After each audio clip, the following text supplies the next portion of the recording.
Year on year for the 3-month period.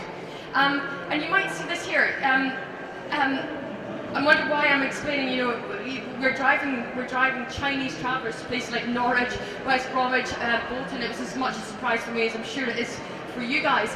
But the reason that we've included this in the slide here is that we wanted to echo back to that idea of know your metrics. It's very important for Visit Britain to make sure that we're also checking the box of regional dispersal, and that means people not just coming to London. So what we were able to do is dig into our data and see for the first time that Chinese traveller was booking Basingstoke, was booking Southampton.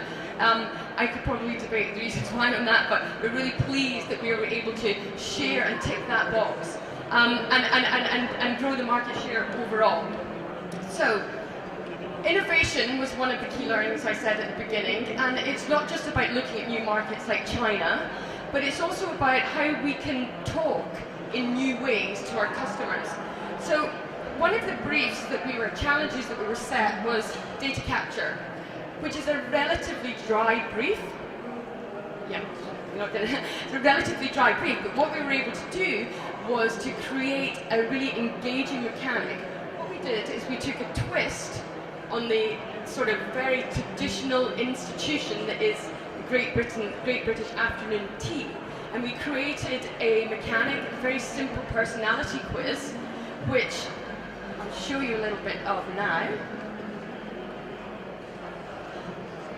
And just as that rolls behind me, what we were able to do was to use this mechanic in 11 markets in order to engage with our customers in a new and innovative way, while also educating them and inspiring them about destination. And what we saw was a nearly 60% opt-in rate for emails on this particular campaign, and that is 82,000 emails that Visit Britain can now use in their own marketing. So what we're able to do is turn around a relatively, like I said, dry objective that's all based around data and make it into an engaging campaign. And if this is one at the sort of this end of the spectrum, what we wanted to do is also show you an example of a campaign which is at the other end of the spectrum, in the branding and awareness objectives, and how we delivered on them. So Find Yours, let me just give you a little bit of context on Find Yours. Find Yours is our US brand messaging campaign. And this is the brand positioning that we've used in the US now for a couple of years.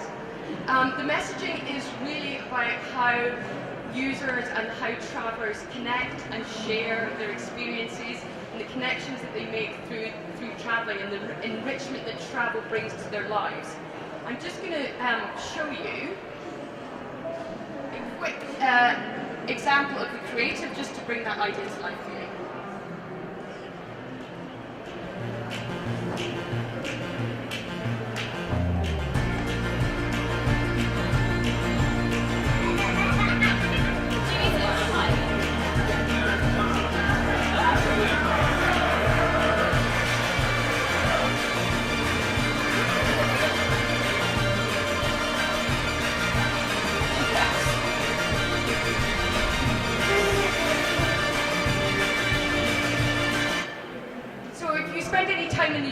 You may be familiar with that particular brand messaging. That's been what we've been using in the US market now for the last couple of years. So what we were able to do was work with Joss's team and really align their particular marketing objectives with our own brand marketing. And what was the result was this Find Your Storybook. What I'm going to show you now is actually an internal video, but we thought it was really important for you to see the sort of the close collaboration that when we work together with our brand marketing team in the US and the Visit Britain team here.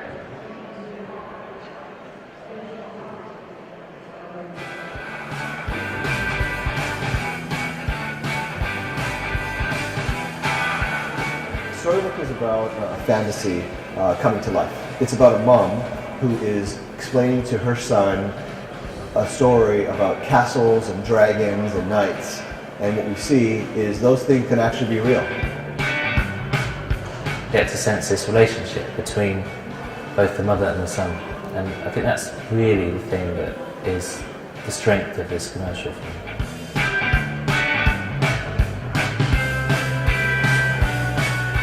This ad gives us a fantastic opportunity to showcase the great British countryside and heritage product that's on offer. You get to see these really stunning locations through England, Scotland, Wales, really beautiful places. So we're here at the Loch Ness, which is a very exciting place. Hopefully we'll see Nessie pop her head out, or is it a he? I'm not sure. Driving towards the location of Loch Ness this morning, seeing lots of snow was a bit of a challenge. I don't know if the weather has been a surprise, but it's been a bit chilly.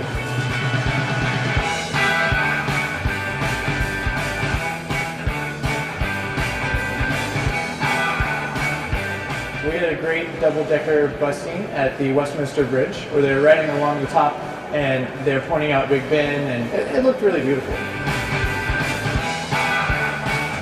We will be doing a train shot in Wales, which I think will be really nice. What we're trying to achieve is the train journey. So we'll have the mom and the kid on the journey going through the countryside. As one of the top destinations for the US traveler, Visit Britain is a very important partner to us. What we're able to do is capture the essence of the story, as well as show the splendor of Scotland, Wales, and England. You go from these intimate moments of the two, getting a feeling, a sense of their journey. It's sharing experience with them, and then seeing the UK looking great. So that brings to life the collaboration. What I'm just going to show you now is what the result in TV creative was that we ran in the US in February on the East Coast and the West Coast. Once upon a time, there was a boy who traveled to a faraway place, where castles were houses, and valiant knights stood watch. For the kingdom was vast, and monsters lurked in the deep. And the good queen showed the boy it could all be real. All of Great Britain, all in one place. Book on Expedia before March 16th and save up to 30%. So that was the TV portion of the campaign, and as with most good campaigns, it was multifaceted. There was online, offline, display, social, and I think it's important for us to point out here, instead of put all those bits up, is that increasingly in the world of travel, bloggers are becoming increasingly influential, and what I just wanted to show you here was a couple of examples of what we did on our Viewfinder blog in the US, where we took two of the pillars, so the heritage pillar and the culture pillar, and communicated that with our users. So I think that's a really nice example of, we can see the evolution of our partnership. We've gone from sort of data capture, from a display campaign, through to really integrating their marketing objectives with our own brand marketing plan in the US. And the results, the all-important results, right? So what did we achieve? Well, we were successful in accelerating the year-on-year growth on the West Coast in San Francisco and Los Angeles. And it's also important to share what we learned. Okay, we talk about this philosophy of test and learn. It goes right through our business at Expedia. And what we learned is that the New York market is an incredibly competitive market, an incredibly cluttered market to cut through, with a lot of different dynamics at play. But I'm going to hand over back now to Joss to tell you a little bit more about the overall campaign results. Thanks. I think at the outset we talked around content transcending borders, and I think it's important to recognise that when you're talking about travel marketing in terms of content, your content absolutely has to be either useful or interesting or entertaining, and preferably all of those. And if it's none of those, then frankly you may as well go home. And I hope what we've been able to demonstrate through some of this creative today is that content marketing, when it comes to travel marketing, crossing borders, absolutely has to be useful, interesting or entertaining. So these are the results for Britain PLC in terms of 2013 being a record year. 2012 was actually a pretty flat year, but we're the first host nation that managed to buck the trend of that displacement. So we managed to hold our numbers, or in fact increase a little bit. every other host nation has seen decreases. 2013 was a record year. In fact, 2014 will also be a record year for visitor numbers to this country. Now, I'd love to say that that's to do with my advertising campaign and the work that we've done together, but I can't claim that. In fact, the way that we measure our activities are not based on pure visitor numbers that come to Britain, but it's about the additional visitors that we've been able to drive. Has our intervention, the collective Expedia Visit Britain intervention, made someone travel when they wouldn't already have done? We track our brand tracker. What do people think about Britain? We have campaign KPIs, of course we do. How many people see it? Do we optimise? Do we change Creative A to Creative B according to the performances that we're getting? And then we have AVE as a soft measure and the amount of export earnings for our partners as well. So really in terms of how Britain has done, and this is the important bit for me, really the first line is an interesting metric. It's not the most important metric for me. It's to do with recall. Our recall has gone up significantly. To a certain degree, as the marketing director for the National Tourist Board, that's kind of a given. If you spend money, you hope the recall goes up. What's more interesting is that second line, that those who recall seeing the advertising are more than twice as likely to have either booked or have the intention to visit than those who don't. So does the campaign work? It absolutely does. What's also really interesting is that bit around driving business into London and out of London as well, and changing some of those perceptions. We've noticed through our brand tracker that we're able to measure people's perceptions on Britain as a destination for good food, for beautiful countryside, for the unique experiences, again referring back to my first bit of why people travel and how Britain measures up. It is those unique experiences that we need to deliver as well. And then in terms of hard economic ROI, did the campaign deliver? It over-delivered in terms of the brand side of things. In terms of the tactical side of things, we're well on track to delivering our targets. The AVE we've absolutely smashed, and we've also been able to raise more money off our private sector partners as well. So does the campaign work? I'd like to suggest that it does. And to James talk just a little bit towards the end around some of the other Expedia metrics. Thanks, Joss. So just to summarise, these are the key learnings, not just from the last couple of years, but the things that we're going to take forward as the partnership continues to grow. So, innovate. We tried new markets, we tried new ways of talking to our consumers. They tended to work. What we've learned is let's take what works forward with us, let's leave behind what doesn't, and know your metrics. That's incredibly important for us, as I said, to make sure that we understand what's expected of us. That helps us deliver on that. And I think you can see it in the numbers, not just in our portion, but also in the overall campaign results. So I'm just going to finish now on another internal video. Our PR people are going to be going crazy with this, but I thought it was just a really nice example of the way that our partnership has grown. One of the I guess the key ways to measure partnership is as if you speak to someone that's in the business that's not related to that piece of work, is do they know that this work is going on? What we have at Expedia is, at Expedia we've got thousands of employees across the globe, and hundreds of them work in the London office. So what we have, there is a ready-made army of ambassadors ready to tap in and promote your brand and promote your destination. These are travel experts, these are people that love working in this space. And what we want to do is try and engage them and make them feel part of the process, make them feel that they're involved in the partnership that we have with Visit Britain.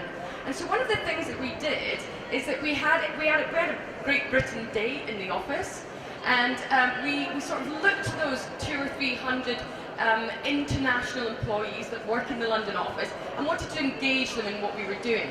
So what we did is we got them into the office and we asked them about stereotypes about Great Britain. And we just think this is a really sweet example of how we can take what we're doing and spread it out throughout the rest of the business. Weren't true.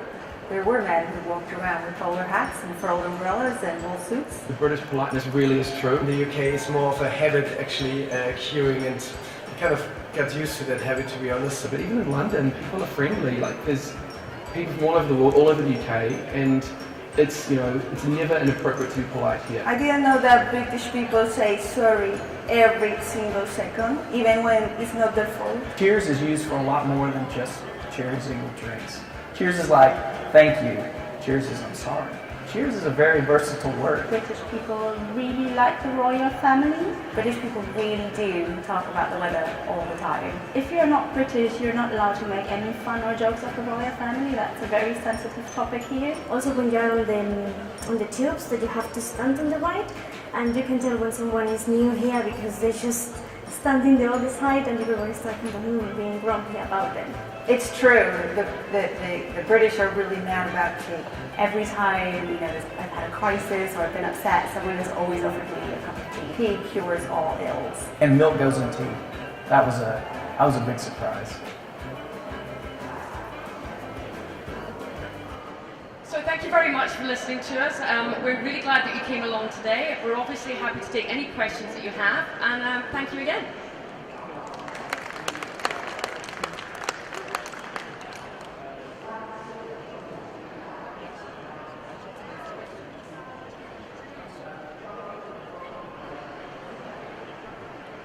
Does anyone have a question? Are we going to get off that lightly? Going. Gone. Thank you very much. Thanks for your participation. Thank you.